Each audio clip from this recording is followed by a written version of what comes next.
السلام علیکم ورحمۃ اللہ وبرکاتہ۔ نحمدہ ونصلی علی رسولہ الکریم۔ رب اشرح لی صدری ویسر لی امری واحلل عقدۃ من لسانی یفقہوا قولی۔ رب زدنی علما رب ارحمہما کما ربیانی صغیرا۔ اعوذ باللہ من الشیطان الرجیم، بسم اللہ الرحمن الرحیم۔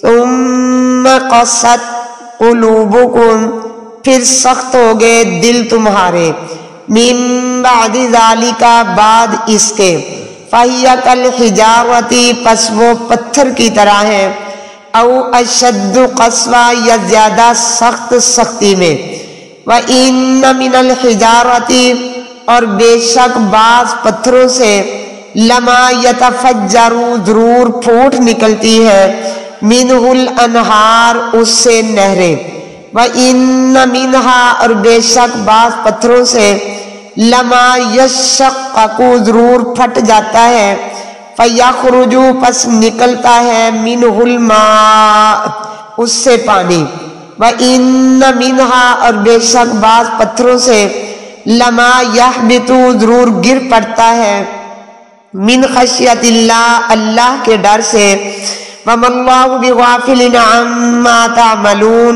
اور نہیں ہے اللہ تعالیٰ بے خبر جو تم عمل کرتے ہو۔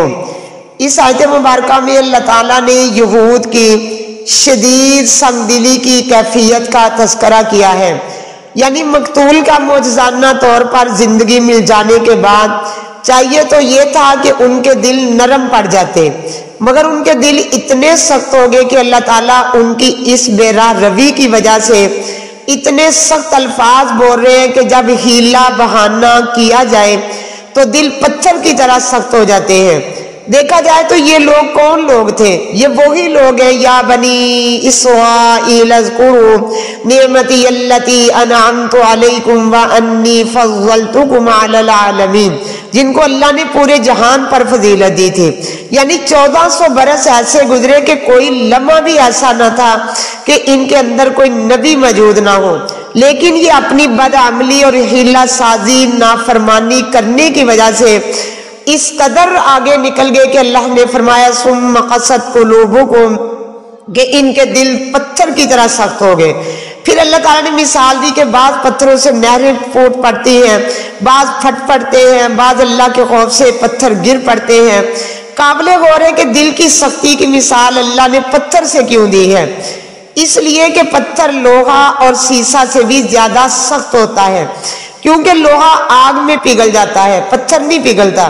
پھر اس کے ساتھ سمجھیں کہ اگر کوئی کہے کہ پتھر بے جان چیز ہے، وہ کیسے ڈرتے ہیں؟ جواب یہ ہے کہ اللہ نے عقل والی مخلوقات کے علاوہ ان میں بھی ایک حد تک شعور اور فہم رکھا ہے، جس کی حقیقت صرف پختہ ایمان یقین والا ہی جانتا ہے۔ قرآن کے علاوہ احادیث میں بھی اس کی کئی مثالیں ہیں۔ سیدنا انس بن مالک رضی اللہ تعالی عنہ بیان کرتے ہیں کہ رسول اللہ صلی اللہ علیہ وسلم نے فرمایا کہ یہ احد پہاڑ ہم سے محبت رکھتا ہے اور ہم اس سے محبت کرتے ہیں، حالانکہ پہاڑ بھی ایک پتھر ہے۔ پھر اسی طرح دوسری حدیث ہے کہ حضرت جابر بن سمرہ رضی اللہ تعالیٰ عنہ بیان کرتے ہیں، اس حدیث کے راوی ہیں کہ رسول اللہ صلی اللہ علیہ وسلم نے فرمایا کہ میں یقیناً مکہ کے اس پتھر کو جانتا ہوں جو بعثت سے پہلے مجھے سلام کیا کرتا تھا، بلا شبہ میں اس کے یعنی اسے اب تک پہچانتا ہوں۔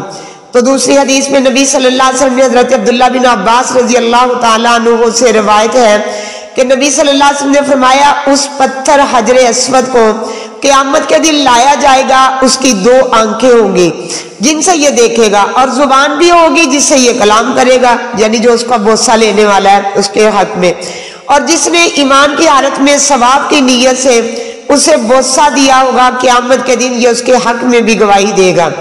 تو دیکھیں یہ بھی تو پتھر ہے، مگر اس کے اندر بھی ایک شعور ہے، ایک فہم ہے۔